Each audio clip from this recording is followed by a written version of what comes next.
দুষ্টু কোকিল থেকে চাঁদ মামা কিংবা প্রিয়তমা, ঢালিউডের সব ব্লকবাস্টার সিনেমাগুলোতে দেখা যায় ওপার বাংলার নায়িকাদের।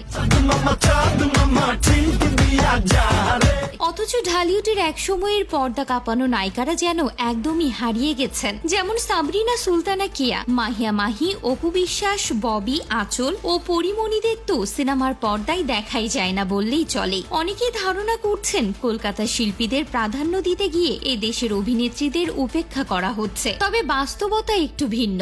সাবরিনা সুলতানা কেয়া একসময় প্রথম সারির নায়িকা হওয়ার দৌড়ে ছিলেন, কিন্তু ধারাবাহিক সাফল্যের অভাবে ধীরে ধীরে পেছনে পড়েছেন। বর্তমানে নাটকে কাজ করছেন, তবে বড় পর্দায় ফেরার সম্ভাবনা খুবই কম। মাহিয়া মাহি নিজের দোষেই মূলধারার কাছ থেকে ছিটকে গেছেন বলে অনেকের মত। রাজনৈতিক উচ্চাকাঙ্ক্ষা ও মিডিয়ার সাথে দূরত্ব তার কেরিয়ারে নেতিবাচক প্রভাব ফেলেছে। অপু বিশ্বাস এখন আর মূলত অভিনেত্রী হিসেবে পরিচিত নন, বরং শাকিব খানের সন্তানের মা হিসেবে তার পরিচিতি দৃঢ় হয়েছে। নিজের অবস্থান নিজেই সংকুচিত করেছেন তিনি। ববি দীর্ঘদিন ইন্ডাস্ট্রিতে থাকলেও অভিনয়ের ক্ষেত্রে পরিপক্কতা অর্জন করতে পারেননি। তিনি দক্ষ নৃত্যশিল্পী হলেও বড় পর্দায় সেই দক্ষতা যথাযথভাবে কাজে লাগাতে পারেননি। আঁচলের নাম অনেকে ভুলে গেলেও তিনি যেন একরকম প্রতিজ্ঞাবদ্ধ হয়েছেন শুধুই বাপ্পির সঙ্গে এবং ব্যর্থ সিনেমায় কাজ করবেন। আর পরিমণিত পর্দার জীবনের চাইতে বেশি আলোচিত তার ব্যক্তিগত জীবন নিয়ে। দুই বাচ্চা নিয়ে ব্যক্তিগত জীবন ভালোই উপভোগ করছেন তিনি। এই প্রেক্ষাপটে বাংলাদেশের সাম্প্রতিক সিনেমার সফলতার দিক থেকে তাকালে